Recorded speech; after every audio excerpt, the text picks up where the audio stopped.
CPMI dos atos violentos do dia 8 de janeiro autoriza acesso a processo sobre vacinação do ex-presidente Jair Bolsonaro. Bruno Pinheiro, chegando ao Jornal da Manhã. Bem-vindo, Bruno. Boa quarta-feira para você, hein? A oposição, Bruno, questionou esse requerimento?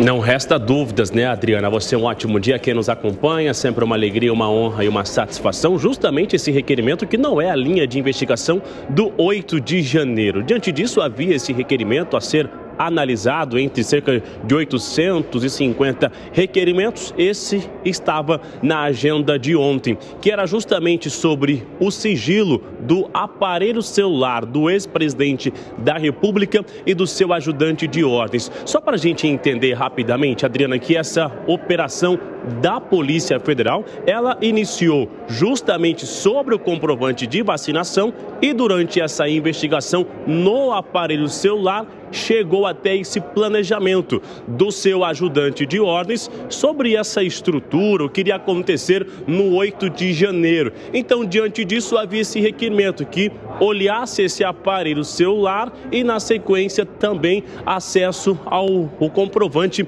de vacinação. Vamos ouvir o que estava justificando esse autor do requerimento, que é o senador Rogério Carvalho. Foi a partir do cartão de vacinação ou da análise da fraude no cartão de vacinação é que apareceram no celular do Mauro Cid, que foi apreendido naquela ocasião, todos os diálogos que estão sendo chamados de diálogos do golpe. E a partir disso foi aberto um outro inquérito, que é um inquérito sobre golpe de Estado.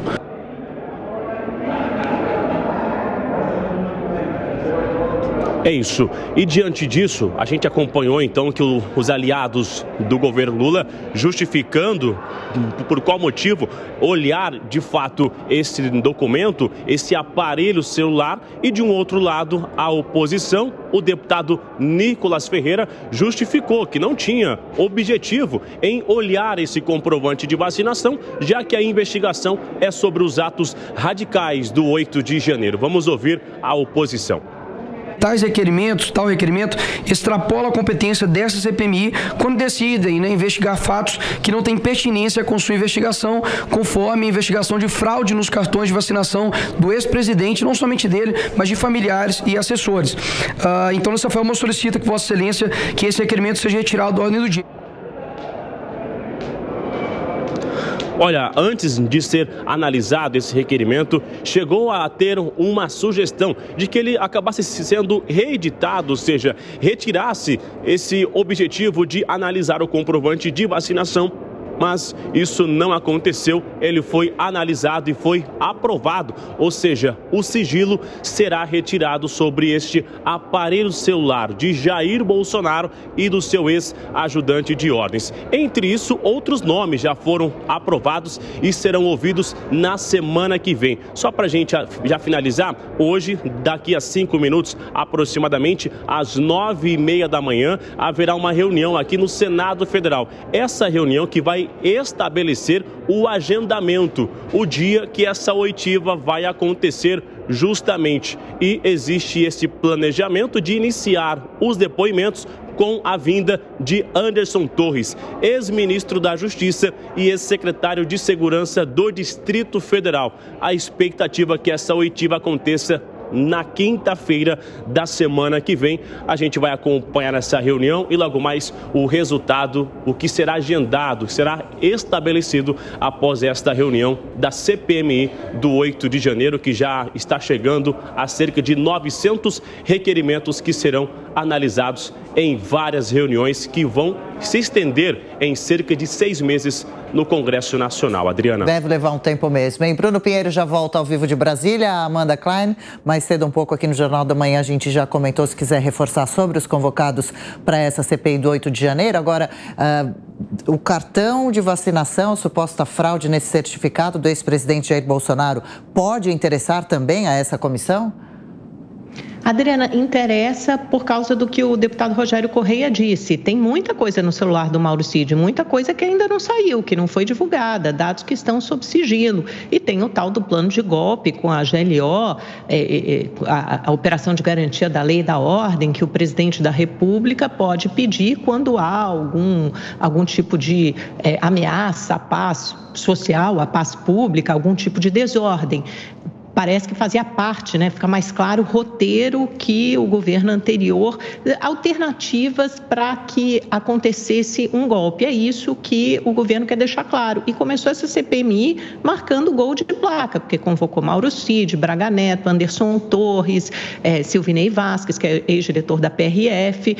A CPMI vai começar muito quente. O governo começou atordoado, atabalhoado, até um pouco encurralado pela oposição, reagiu. Ontem conseguiu aprovar os requerimentos de seu interesse, rejeitar outros por um placar elástico de 20 votos contra 11, maioria consolidada nessa CPMI, e vai montar um roteiro que é do seu interesse. Começar pelo que a relatora Elisiane Gama propôs, numa ordem cronológica, começando justamente pelos supostos articuladores ou mentores intelectuais do golpe, Mauro Cid e Anderson Torres. Começa já no clímax.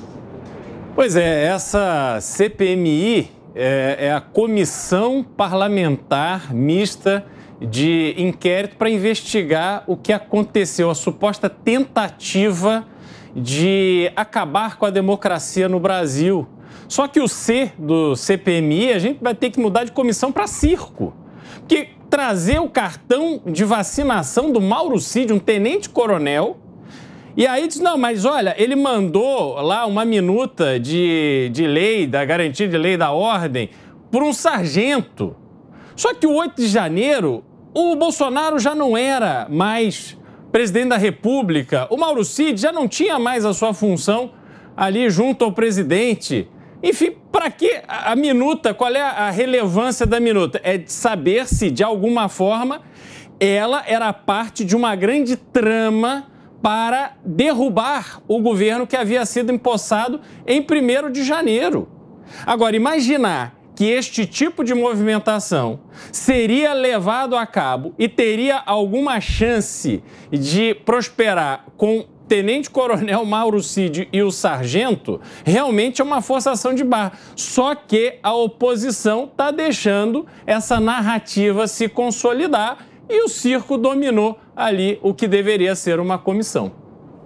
Mas, Beraldo, isso importa porque é preciso saber com quem mais o Mauro Cid conversou. Você está falando que ele só conversou com o sargento Ailton de Barros, mas tem dados sob sigilo. Ele pode ter conversado com pessoas de outros batalhões, pode ter feito planos mais detalhados sobre os quais não temos notícia. É isso que a CPMI quer mostrar. E se esses planos foram de fato tramados, eles foram tramados antes do 8 de janeiro, ainda no governo anterior. Se eles não deram certo, se essa trama não veio a cabo, é preciso saber o que aconteceu. E uma trama de golpe não é uma coisa menor, isso não pode ser normalizado. Se isso está acontecendo no celular do ajudante de ordens, que é a pessoa mais próxima ao presidente da República, então isso é muito grave, porque houve de fato um atentado à democracia no dia 8. Não, sem dúvida nenhuma, Amanda. O pessoal do PT sabe muito bem disso, porque eles, durante o regime militar, atentaram contra o governo brasileiro inúmeras vezes, fazendo coisas bárbaras, inclusive com armas à mão.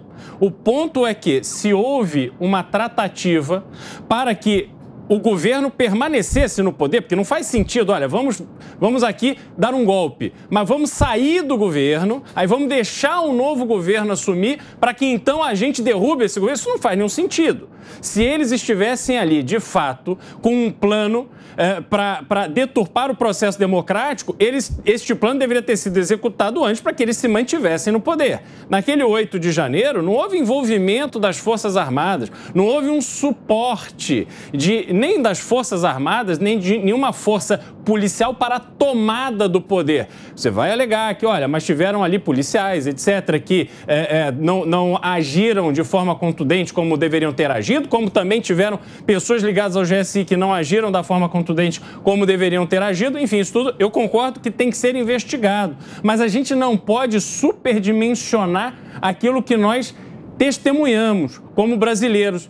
assistimos não só pela televisão, no próprio Rio de Janeiro, mas depois assistimos com as imagens que tiveram que ser vazadas, porque o general Gonçalves Dias estava manipulando informações que ele passava ao Congresso Nacional, então tivemos que assistir às imagens vazadas do que aconteceu dentro do Palácio do Planalto. Então, tem um contexto, só que esse contexto está sendo superdimensionado e a oposição até agora não se mostrou capaz de colocar a bola no chão e mostrar para a população brasileira o que, de fato, essa CPMI se propõe, como é que eles vão chegar nos objetivos que toda a população brasileira quer que sejam alcançados. Agora